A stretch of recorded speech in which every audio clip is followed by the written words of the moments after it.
ಕೆಲವು ದಿನಗಳಿಂದ ಸ್ಟಾಕ್ ಮಾರ್ಕೆಟಲ್ಲಿ ಟರ್ಮಾಯಿಲ್ ಅನ್ನು ನಾವು ನೋಡ್ತಾ ಇದ್ದೇವೆ. ಪ್ರತಿದಿನ ಒಂದಲ್ಲ ಒಂದು ಹೊಸ ನ್ಯೂಸ್ ಬರ್ತಾನೆ ಇದೆ. ಇದು ಮಿಸ್ಟರ್ ಮಾರ್ಕೆಟನ್ನು ಗ್ರೀಡ್ ಹಾಗೂ ಫಿಯರಲ್ಲಿ ಇಡ್ತಾ ಇದೆ. ಆದರೆ ಸ್ಟಾಕ್ ಮಾರ್ಕೆಟ್ ಸುಸ್ತಾಗ್ತಾನೇ ಇಲ್ಲ. ಪ್ರತಿಯೊಂದು ನ್ಯೂಸಿಗೂ ಈಗೀಗ ಸ್ಟಾಕ್ ಮಾರ್ಕೆಟ್ ತುಂಬ ಸ್ಟ್ರಾಂಗ್ ಆಗಿ ರಿಯಾಕ್ಟ್ ಮಾಡ್ತಾ ಇದೆ. ಸಿಲಿಕಾನ್ ವ್ಯಾಲಿ ಬ್ಯಾಂಕ್ ಫೇಲಿಯರ್ ಇರ್ಬೋದು, US ಎಂಪ್ಲಾಯ್ಮೆಂಟ್ ನಂಬರ್ಸ್ ಇರ್ಬೋದು, CPI ಡೇಟಾ ಇರ್ಬೋದು, ಹೀಗೆ ಹಲವಾರು ವಿಷಯಗಳು ಸ್ಟಾಕ್ ಮಾರ್ಕೆಟನ್ನು ತುಂಬ ಇನ್ಫ್ಲುಯೆನ್ಸ್ ಮಾಡ್ತಾ ಇದೆ. ನಾವು ಫಾರ್ ಎಕ್ಸಾಂಪಲ್ ಫಾರಿನ್ ಇನ್ಸ್ಟಿಟ್ಯೂಷನಲ್ ಇನ್ವೆಸ್ಟರ್ಸನ್ನೇ ತಗೊಂಡ್ರೆ 2023ರಲ್ಲಿ FIIಗಳು ಇಂಡಿಯಾದಲ್ಲಿ ತುಂಬ ದೊಡ್ಡ ಇನ್ವೆಸ್ಟ್ಮೆಂಟ್ಸ್ಗಳನ್ನು ಮಾಡ್ತಾರೆ, ಇಂಡಿಯಾದ ಸ್ಟಾಕ್ ಮಾರ್ಕೆಟನ್ನು ಅನ್ಟಚ್ಡ್ ಹೈಟ್ಸಿಗೆ ತಗೊಂಡೋಗ್ತಾರೆ ಅಂತೆಲ್ಲ ಎಕ್ಸ್ಪೆಕ್ಟೇಷನ್ ಇತ್ತು.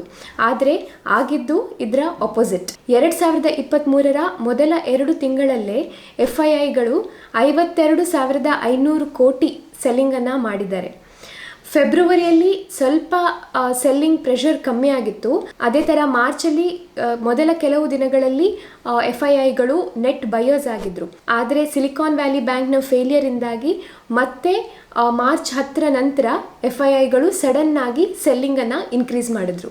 ಇಂಟ್ರೆಸ್ಟಿಂಗ್ಲಿ ಎಕ್ಸ್ಪರ್ಟ್ಸ್ ಬಿಲೀವ್ ಮಾಡೋದೇನೆಂದರೆ ವ್ಯಾಲ್ಯೂಯೇಷನ್ ಕಂಫರ್ಟ್ ಹಾಗೂ ರಿಲೇಟಿವ್ಲಿ ಸುಪೀರಿಯರ್ ಅರ್ನಿಂಗ್ ಗ್ರೋತ್ಸಿಂದಾಗಿ ಫಾರಿನ್ ಇನ್ವೆಸ್ಟರ್ಸ್ ಬೇರೆ ಬೇರೆ ಎಮರ್ಜಿಂಗ್ ಮಾರ್ಕೆಟ್ ಎಕನಾಮೀಸಿಗೆ ಕಂಪೇರ್ ಮಾಡಿದಾಗ ಇಂಡಿಯನ್ ಮಾರ್ಕೆಟನ್ನು ತುಂಬ ಅಟ್ರಾಕ್ಟಿವ್ ಆಗಿ ಕನ್ಸಿಡರ್ ಮಾಡ್ತಾರೆ.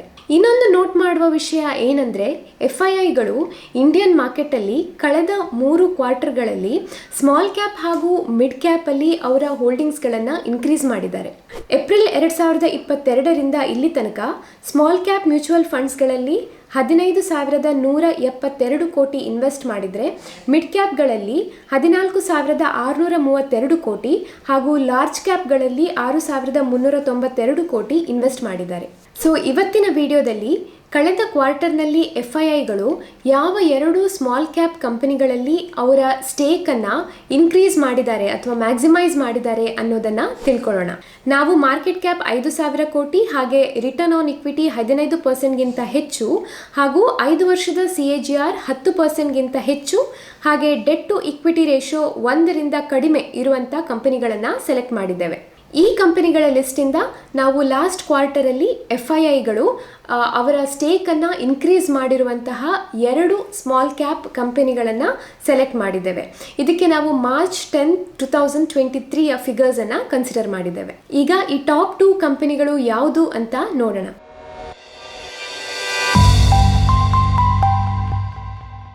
ಮೊದಲನೆಯ ಕಂಪನಿ ಕಳೆದ 3 ದಶಕಗಳಿಂದ ಫಾರ್ಮಾ ಸೆಕ್ಟರಲ್ಲಿ ಇರುವಂತಹ ಕಂಪನಿ. ಇದು ಜನರಿಕ್ ಫಾರ್ಮಾಸ್ಯೂಟಿಕಲ್ ಫಾರ್ಮುಲೇಷನ್ಸ್ ಅಲ್ಲಿ ಒಂದು ದೊಡ್ಡ ಹೆಸರಾಗಿದೆ. ಈ ಕಂಪನಿಯ ಪೋರ್ಟ್ಫೋಲಿಯೋ ಬೇರೆ ಬೇರೆ ಥೆರಪ್ಯೂಟಿಕ್ ಸೆಗ್ಮೆಂಟ್ಸ್ಗಳಲ್ಲಿ ಡೈವರ್ಸಿಫೈ ಆಗಿದೆ. ನಾವು ಮಾತಾಡ್ತಾ ಇರೋದು ಮಾರ್ಕ್ಸನ್ಸ್ ಫಾರ್ಮಾ ಲಿಮಿಟೆಡ್ ಬಗ್ಗೆ. ಬನ್ನಿ ಈಗ ಈ ಕಂಪನಿಯ ಬಿಸ್ನೆಸ್ ಹಾಗೆ ಫಾರ್ಮುಲೇಷನ್ಸ್ ಹಾಗೂ ಈ ಕಂಪನಿ ಇನ್ವಾಲ್ವ್ ಆಗಿರುವಂತಹ ಬೇರೆ ಬೇರೆ ಥೆರಪ್ಯೂಟಿಕ್ ಸೆಗ್ಮೆಂಟ್ಸ್ ಬಗ್ಗೆ ತಿಳ್ಕೊಳ್ಳೋಣ. ಫಾರ್ಮಾಸ್ಯೂಟಿಕಲ್ ಫಾರ್ಮುಲೇಷನ್ಸ್ ಅಂದರೆ ಏನು?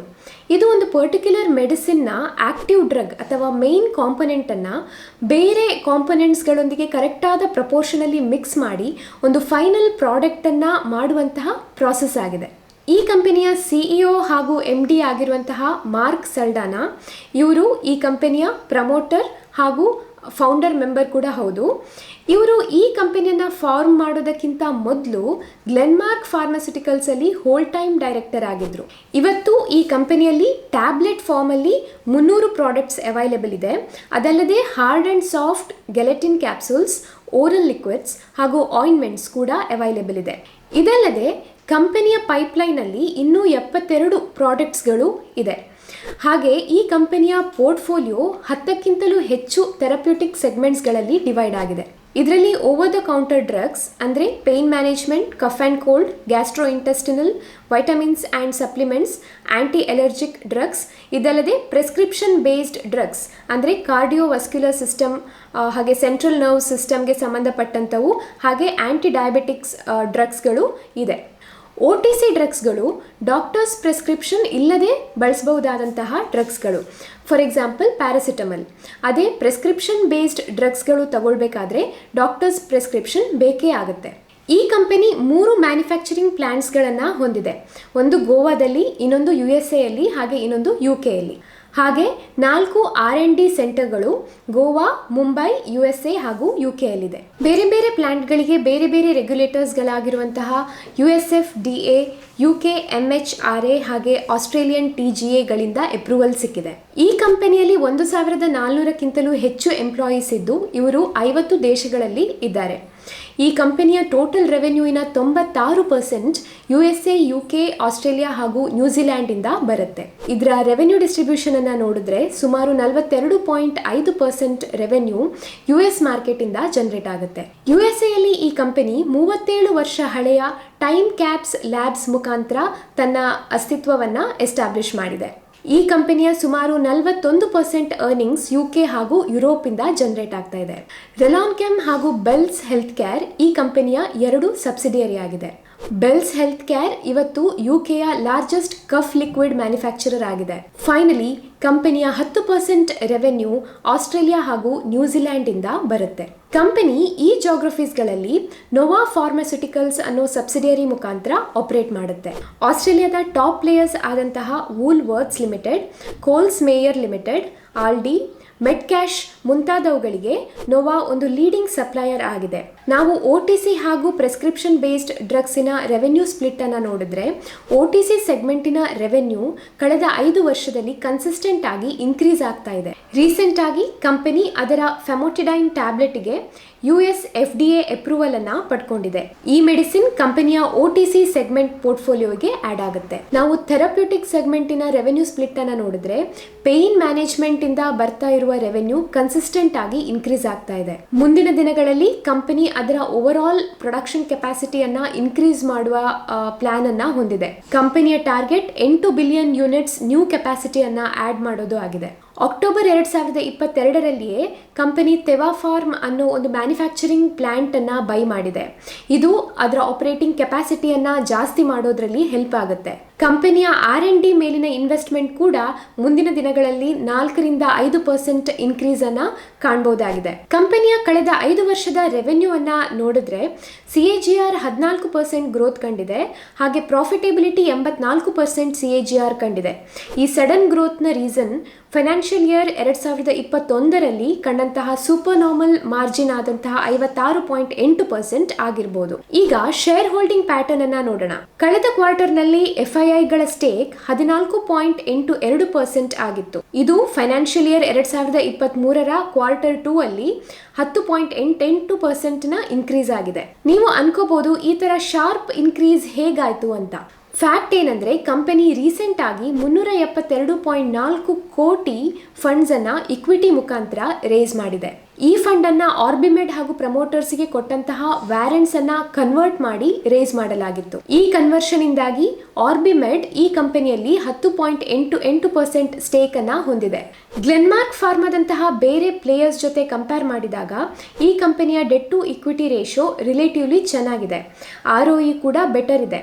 ಅದೇ ರೀತಿ ಸೇಲ್ಸ್ ಗ್ರೋತ್ ಹಾಗೂ ರಿಟರ್ನ್ಸ್ ಅನ್ನ ನೋಡಿದ್ರು ಈ ಕಂಪನಿ ನಿಯರೆಸ್ಟ್ ಕಾಂಪಿಟಿಟರ್ ಆದ ಗ್ಲೆನ್ಮಾರ್ಕ್ ಫಾರ್ಮಾಗಿಂತ ಬೆಟರ್ ಆಗಿ ಪರ್ಫಾರ್ಮ್ ಮಾಡಿದೆ. ಈಗ ಎರಡನೇ ಕಂಪನಿ ಯಾವುದು ಅಂತ ನೋಡೋಣ. ಈ ಕಂಪನಿಯನ್ನ 1978ರಲ್ಲಿ ವಿಜಯ್ ಕುಮಾರ್ ಅರೋರಾ ಅವರು ಅಮೃತ್ಸರದಲ್ಲಿ ಒಂದು ಸಣ್ಣ ರೈಸ್ ಮಿಲ್ ಮುಖಾಂತರ ಸ್ಟಾರ್ಟ್ ಮಾಡಿದ್ರು. ಇವತ್ತಿಗೆ ಈ company leading producer and processor of rice and other speciality food ಆಗಿದೆ. ಹೌದು, ನಾವು ರೆಫರ್ ಮಾಡ್ತಾ ಇರೋದು LT ಫುಡ್ಸ್ ಅನ್ನ. ಈ ಕಂಪನಿ ಪ್ರೈಮರಿಲಿ ಇನ್ವಾಲ್ವ್ ಆಗಿರೋದು ಮಿಲ್ಲಿಂಗ್, ಪ್ರೊಸೆಸಿಂಗ್ ಹಾಗೂ ಬ್ರಾಂಡೆಡ್ ಮತ್ತು ನಾನ್ ಬ್ರಾಂಡೆಡ್ ಬಾಸ್ಮತಿ ರೈಸ್ ನ ಮಾರ್ಕೆಟಿಂಗ್ ಅಲ್ಲಿ. ಸಿಂಪಲ್ ಲ್ಯಾಂಗ್ವೇಜ್ ಅಲ್ಲಿ ಹೇಳೋದಾದ್ರೆ ರೈಸ್ ಮಿಲ್ಲಿಂಗ್ ಒಂದು ಕ್ಲೀನಿಂಗ್ ಪ್ರಾಸೆಸ್ ಆಗಿದೆ. ಇದರ ಮೇನ್ ಫೋಕಸ್ ಇಂಪ್ಯೂರಿಟೀಸ್ ಗಳನ್ನ ಸಪರೇಟ್ ಮಾಡೋದಾಗಿದೆ. ನೀವು ದಾವತ್ ಬಾಸ್ಮತಿ ರೈಸ್ ಬಗ್ಗೆ ಕೇಳಿರ್ಬೋದು. ಇದು ಈ ಕಂಪನಿಯ ಒಂದು ಫ್ಲಾಗ್ಶಿಪ್ ಬ್ರ್ಯಾಂಡ್ ಆಗಿದೆ. ಇದಲ್ಲದೆ ರಾಯಲ್, ಹೆರಿಟೇಜ್, ಇಕೋಲೈಫ್, ದೇವಯ್ಯ ಹಾಗೂ 817 ಎಲಿಫೆಂಟ್ ಬ್ರ್ಯಾಂಡ್ಸ್ ಕೂಡ ಈ ಕಂಪನಿಗೆ ಸೇರುತ್ತೆ. ರೈಸ್ ಪ್ರೊಡಕ್ಷನ್ ಹಾಗೂ ಪ್ರೊಸೆಸಿಂಗ್ನ ಜೊತೆಗೆ ಈ ಕಂಪನಿ ರೈಸ್ ಹಾಗೂ ರೈಸ್ ಫುಡ್ ಪ್ರಾಡಕ್ಟ್ಸ್ನ ವ್ಯಾಲ್ಯೂ ಎಡಿಷನ್ಗೋಸ್ಕರ ರಿಸರ್ಚ್ ಆ್ಯಂಡ್ ಡೆವಲಪ್ಮೆಂಟ್ ಕೂಡ ಮಾಡುತ್ತೆ. LT ಫುಡ್ನ ಸಬ್ಸಿಡಿಯರಿ ಆದಂತಹ ನೇಚರ್ ಬಯೋ ಫುಡ್ಸ್ ಲಿಮಿಟೆಡ್ ಈ ಕಂಪನಿಯ ingredient based organic food segment ಅನ್ನ ಡ್ರೈವ್ ಮಾಡುತ್ತೆ. ಕಂಪನಿಯ ಪ್ರಾಡಕ್ಟ್ ಪೋರ್ಟ್ಫೋಲಿಯೋದಲ್ಲಿ rice, pulses, spices, herbs, nuts ಮುಂತಾದವು ಇನ್ಕ್ಲೂಡ್ ಆಗಿದೆ. ಈ ಎಲ್ಲ ಪ್ರಾಡಕ್ಟ್ಗಳನ್ನು ಕಂಪನಿ ಇಂಡಿಯಾ ಹಾಗೂ ಅಬ್ರಾಡ್ ಅಲ್ಲಿರುವಂತಹ ಸರ್ಟಿಫೈಡ್ ಆರ್ಗ್ಯಾನಿಕ್ ಫಾರ್ಮ್ಸ್ ಇಂದ ತರಲಾಗುತ್ತೆ.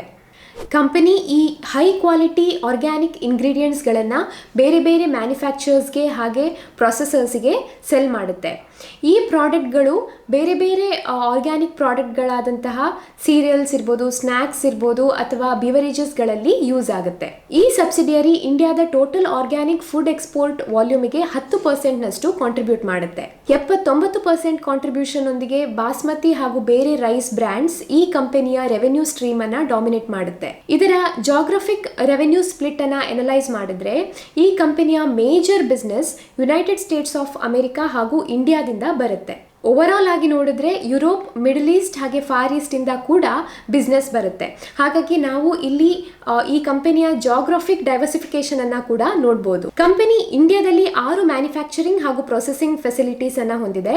ಹಾಗೆ USA ಅಲ್ಲಿ 3 ಪ್ಯಾಕೇಜಿಂಗ್ ಯೂನಿಟ್ಸ್ ಹಾಗೂ ಯುರೋಪ್ ಅಲ್ಲಿ 1 ಮ್ಯಾನುಫ್ಯಾಕ್ಚರಿಂಗ್ ಫೆಸಿಲಿಟಿಯನ್ನ ಹೊಂದಿದೆ.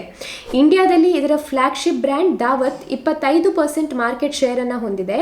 ಹಾಗೆ US ಅಲ್ಲಿ ಇದರ ಬೇರೆ ಬೇರೆ ಫ್ಲಾಗ್ಶಿಪ್ ಬ್ರ್ಯಾಂಡ್ ಆದಂತಹ ರಾಯಲ್ 50% ಮಾರ್ಕೆಟ್ ಶೇರ್ ಅನ್ನ ಹೊಂದಿದೆ.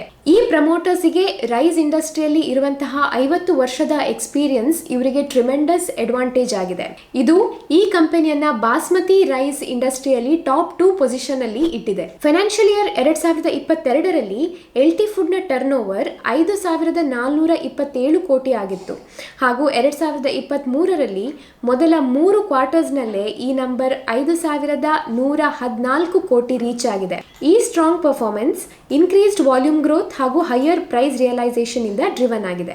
LT ಫುಡ್ ಬೇರೆ ಬೇರೆ ಚಾನೆಲ್ಗಳಾದ general trade, modern trade, cafe, hotels, restaurant ಹಾಗೂ ಇ-ಕಾಮರ್ಸ್ಗಳಲ್ಲಿ ಆಪರೇಟ್ ಮಾಡುತ್ತೆ. ಇದನ್ನ ಈ ಕಂಪನಿ ಅದರ ಸ್ಟ್ರಾಂಗ್ ಡಿಸ್ಟ್ರಿಬ್ಯೂಷನ್ ನೆಟ್ವರ್ಕ್ ಇಂದ ಅಚೀವ್ ಮಾಡುತ್ತೆ. ಈ ಕಂಪನಿಗೆ ಇಂಡಿಯಾದಲ್ಲಿ 1,200ಕ್ಕಿಂತಲೂ ಹೆಚ್ಚು ಡಿಸ್ಟ್ರಿಬ್ಯೂಟರ್ಸ್ ಹಾಗೂ 1,52,000ಕ್ಕಿಂತಲೂ ಹೆಚ್ಚು ರಿಟೇಲ್ ಔಟ್ಲೆಟ್ಸ್ಗಳು ಇವೆ. ಇದಲ್ಲದೆ ಇಂಟರ್ನ್ಯಾಷನಲ್ ಪ್ರೆಸೆನ್ಸ್ ಅನ್ನ ಸ್ಟ್ರೆಂಥನ್ ಮಾಡೋದಕ್ಕೆ 100ಕ್ಕಿಂತಲೂ ಹೆಚ್ಚು ಡಿಸ್ಟ್ರಿಬ್ಯೂಷನ್ ಹೆಲ್ಪ್ ಅನ್ನ ಈ ಕಂಪನಿ ತಗೊಂಡಿದೆ. ಆದ್ರೆ ಒಂದು ವಿಷಯ ನೀವು ಯಾವಾಗ್ಲೂ ಮೈಂಡ್ ಅಲ್ಲಿ ಇಟ್ಕೊಳ್ಬೇಕಾಗಿರೋದು, basmati rice business highly working capital intensive ಆಗಿದೆ. ಅಂದ್ರೆ ಈ ಬಾಸ್ಮತಿ ರೈಸ್ ಪ್ರೊಡಕ್ಷನ್ ಮಾಡೋದಕ್ಕೆ ಹಾಗೆ ಈ ಆನ್ಗೋಯಿಂಗ್ ಆಪರೇಷನ್ಸ್ ಅನ್ನ ಮೇಂಟೈನ್ ಮಾಡೋದಕ್ಕೆ ಈ ಕಂಪನಿಗೆ ಸಿಗ್ನಿಫಿಕೆಂಟ್ ಇನ್ವೆಸ್ಟ್ಮೆಂಟ್ ಬೇಕಾಗುತ್ತೆ. ದೇಶದಲ್ಲಿ ಇಡೀ ವರ್ಷ ಎಡಿಕ್ವೇಟ್ ಸಪ್ಲೈ ಸಿಗೋದಕ್ಕೆ, ಅದೇ ತರ ಫಾರ್ಮರ್ಸಿಗೆ ಅವರ ಪ್ರಾಡಕ್ಟ್ಸ್ ಅನ್ನ ಹೈಯರ್ ಸೆಲ್ಲಿಂಗ್ ಪ್ರೈಸ್ ಅಲ್ಲಿ ಬಿಸ್ನೆಸ್ ಮಾಡಲಿಕ್ಕೆ ಹೆಲ್ಪ್ ಆಗೋದಕ್ಕೋಸ್ಕರ ಈ ಕಂಪನಿ ರೈಸ್ ಅನ್ನ ಸ್ಟಾಕ್ ಮಾಡುತ್ತೆ. ಪೀಕ್ ಸೀಸನ್ಗೆ ಅಂದ್ರೆ 3rd ಕ್ವಾರ್ಟರ್ಗೆ ಅದು ರೈಸ್ ಅನ್ನ ಸ್ಟಾಕ್ ಮಾಡುತ್ತೆ. ಇದರಿಂದಾಗಿಯೇ ನೀವು ಕಂಪನಿಯ ಇನ್ವೆಂಟ್ರಿ ಡೇಸ್ ಹೈ ಇರೋದನ್ನ ನೋಡಬಹುದು. ಆದ್ರೆ ಇದರ cash flows from operations strong ಇದ್ದು ಇದು ಈ ಕಂಪನಿಯ ಅರ್ನಿಂಗ್ ಕ್ವಾಲಿಟಿಯನ್ನ ರಿಫ್ಲೆಕ್ಟ್ ಮಾಡುತ್ತೆ. ಇದರೊಂದಿಗೆ ಕಂಪನಿಯ ಮೇಜರ್ ರಾ ಮೆಟೀರಿಯಲ್ ಆದಂತಹ ಪ್ಯಾಡಿಯ ಪ್ರೈಸ್ ಕೂಡ ತುಂಬಾ ವೊಲಟೈಲ್ ಆಗಿರುತ್ತೆ. ಆದರೂ ಕಳೆದ 10 ವರ್ಷದಲ್ಲಿ LT ಫುಡ್ ಅದರ ಪ್ರಾಫಿಟ್ ಅನ್ನ 26% CAGR ಅಲ್ಲಿ ಗ್ರೋ ಮಾಡಿದೆ. ಇದರಿಂದ ಕಂಪನಿಯ ಬಿಸ್ನೆಸ್ ಸ್ಟ್ರಾಂಗ್ ಆಗಿದೆ, ಹಾಗೆ ಇದು FII ಅಟೆನ್ಷನ್ ಅನ್ನ ಗ್ರಾಬ್ ಮಾಡಿದೆ ಅನ್ನೋದು ತಿಳಿಯುತ್ತೆ.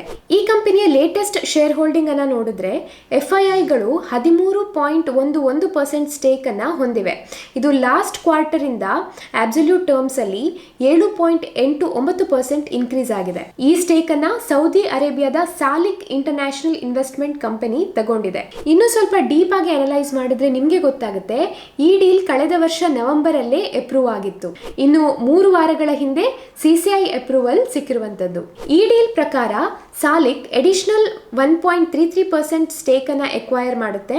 ಇದರಿಂದ ಅದರ ಟೋಟಲ್ ಹೋಲ್ಡಿಂಗ್ಸ್ 9.22% ಆಗುತ್ತೆ. ಪ್ರಮೋಟರ್ಸ್ ಮೆಜಾರಿಟಿ ಹೋಲ್ಡಿಂಗ್ ಆದಂತಹ 51% ಅನ್ನ ಮೇಂಟೈನ್ ಮಾಡ್ತಾರೆ. ಈಗ ನಾವು ಕೀ ಫೈನಾನ್ಷಿಯಲ್ಸ್ ಹಾಗೂ ರೇಷಿಯೋಸ್ಗಳನ್ನ ನೋಡೋಣ. LT ಫುಡ್ ನ ಟಾಪ್ ಲೈನ್ ಕಳೆದ 5 ವರ್ಷದಲ್ಲಿ 10.8% CAGR ಅಲ್ಲಿ ಗ್ರೋ ಆಗಿದೆ.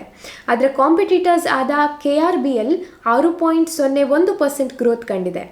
LT ಫುಡ್ ನ ROE 15.6% ಇದೆ. ಇದು ಅದರ ಪಿಯರ್ಸ್ಗೆ ಕಂಪೇರ್ ಮಾಡಿದಾಗ ಬೆಟರ್ ಆಗಿದೆ. Debt to equity ratio KRBL ಗೆ ಕಂಪೇರ್ ಮಾಡಿದಾಗ ಹೈ ಇದೆ, ಆದ್ರೆ ಲೆಸ್ ದ್ಯಾನ್ 1 ಇದೆ. ಸೊ ಇವತ್ತಿನ ವಿಡಿಯೋದಲ್ಲಿ ಇಷ್ಟೇ. ನೀವು ಈ ಯಾವುದಾದ್ರೂ ಕಂಪನಿಯಲ್ಲಿ ಇನ್ವೆಸ್ಟ್ ಮಾಡಿದರೆ ಆ ಕಂಪನಿಯ ಹೆಸರು ಹಾಗೆ ಅದರಿಂದ ನಿಮಗೆ ಎಷ್ಟು ಪರ್ಸೆಂಟೇಜ್ ರಿಟರ್ನ್ ಬಂದಿದೆ ಅನ್ನೋದನ್ನ ಕಮೆಂಟ್ ಮೂಲಕ ತಿಳಿಸಿ. ನಾವು ಮಾಡೋ ಎಲ್ಲ ವಿಡಿಯೋಸ್ ಎಜುಕೇಷನಲ್ ಪರ್ಪಸ್ಗೆ ಮಾತ್ರ, ಇದು ಯಾವುದೇ ರೀತಿಯ ಬೈ ಸೆಲ್ ರೆಕಮೆಂಡೇಶನ್ ಅಲ್ಲ. ನಾವು ಪೋಸ್ಟ್ ಮಾಡುವಂತಹ ಪ್ರತಿಯೊಂದು ವಿಷಯವನ್ನು ಮಿಸ್ ಮಾಡದೆ ನೋಡೋದಕ್ಕೆ ನಮ್ಮ ಇನ್ಸ್ಟಾಗ್ರಾಮ್ ಹ್ಯಾಂಡಲ್ ಹಾಗೆ ಫೇಸ್ಬುಕ್ ಅನ್ನ ಕೂಡ ಫಾಲೋ ಮಾಡಬಹುದು. ಸೊ ನೀವು ಇನ್ನೂ ಈ ಚಾನೆಲ್ ಅನ್ನ ಸಬ್ಸ್ಕ್ರೈಬ್ ಮಾಡಿರದೇ ಇದ್ರೆ ದಯವಿಟ್ಟು ಸಬ್ಸ್ಕ್ರೈಬ್ ಮಾಡಿ, ಹಾಗೆ ಅಲ್ಲಿರುವ ಬೆಲ್ ಐಕಾನ್ ಅನ್ನ ಕ್ಲಿಕ್ ಮಾಡಿ. ಮತ್ತೆ ಬರ್ತೇವೆ ಇನ್ನಷ್ಟು ಇಂಟ್ರೆಸ್ಟಿಂಗ್ ವಿಡಿಯೋಗಳೊಂದಿಗೆ. ಅಲ್ಲಿ ತನಕ ಟೇಕ್ ಕೇರ್.